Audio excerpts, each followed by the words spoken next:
I'm here to tell you different. That's the bottom line.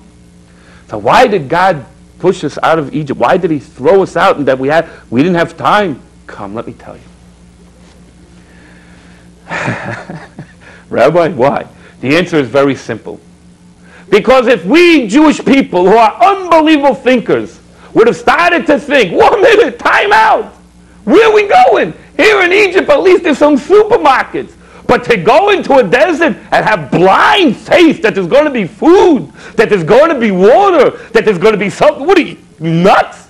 How are we going to go into the desert? This is ridiculous.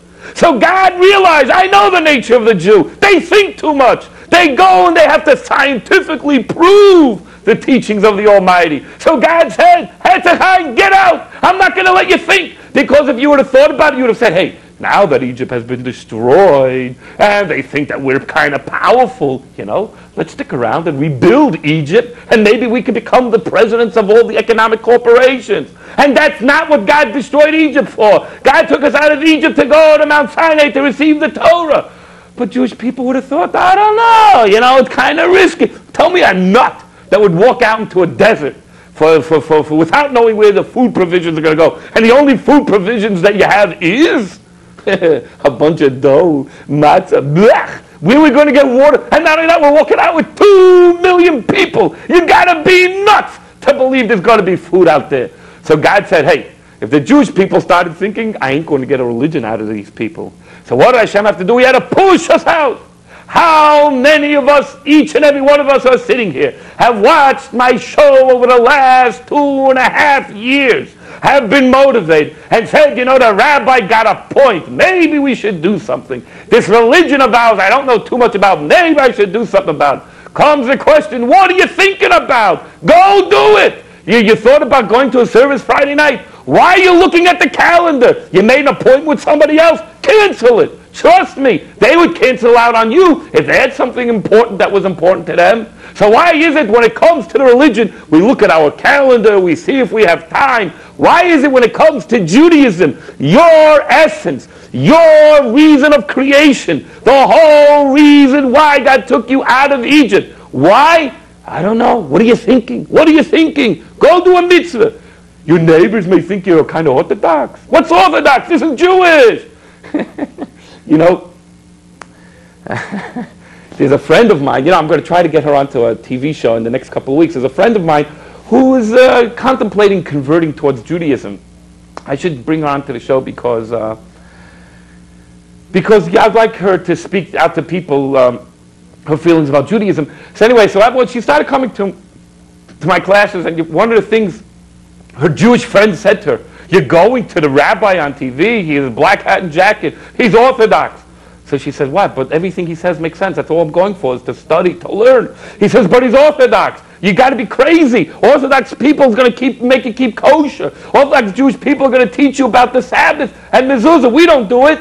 So she says, I want to convert because that's where the truth is. Why don't you do it? And this is something that blows my mind. You want to know something? Come, I have another thing to tell you. This I'll do real quick. Because I'm on TV, many different people called me up, and not too long ago, there was a calling for a commercial for people to come to, for a rabbi to come to commercial, but they weren't looking for an actor. They were looking for a real rabbi.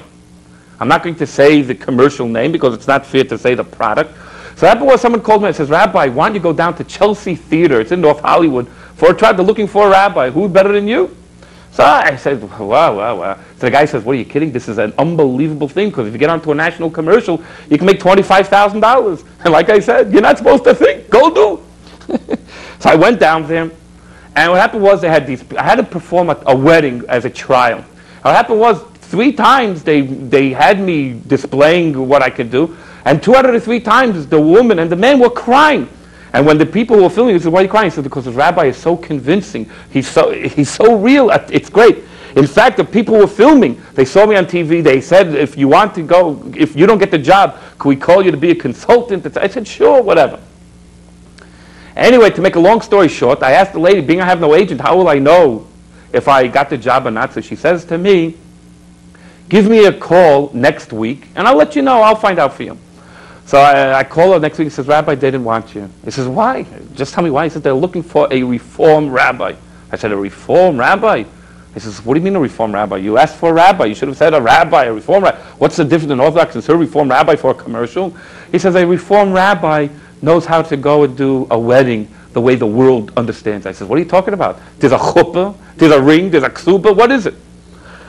So I went further, and I got in contact with the people who made the commercial. And I asked them, what's this with a reform rabbi over me? It doesn't bother me if you told me that you didn't want a guy with a beard, that you didn't want a guy with a hat. That wouldn't bother me. Why a reform rabbi? He said, I'll be honest with you. Tell me an Orthodox rabbi that understands TV. Tell me an Orthodox rabbi that understands how to sell a product. A reform rabbi is more in the world. My dear friends, I can't believe that Jewish people who are in the industry don't have any understanding of Judaism, but they have their conclusions. They're in Egypt. They thought about, why go after finding out the truth? And that answers the fourth and final question.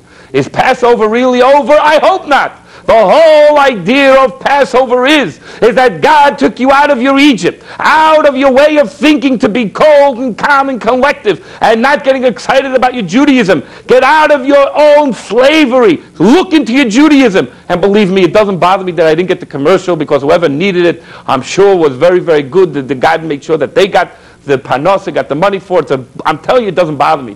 What does bother me is how people judge the religion without ever studying, without ever learning it. So everybody, each and every one of us, the plague of blood, turn the water in your brain, the water that's there, and turn it into livelihood.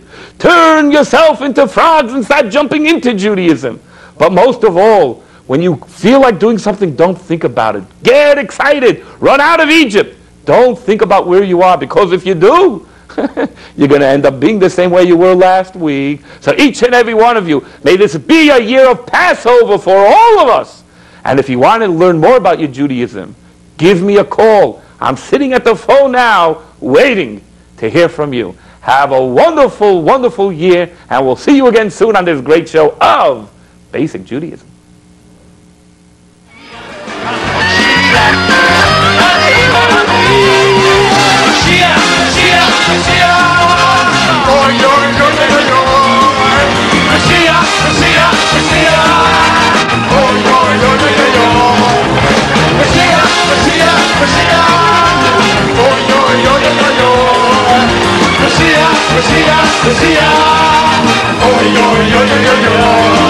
Hey!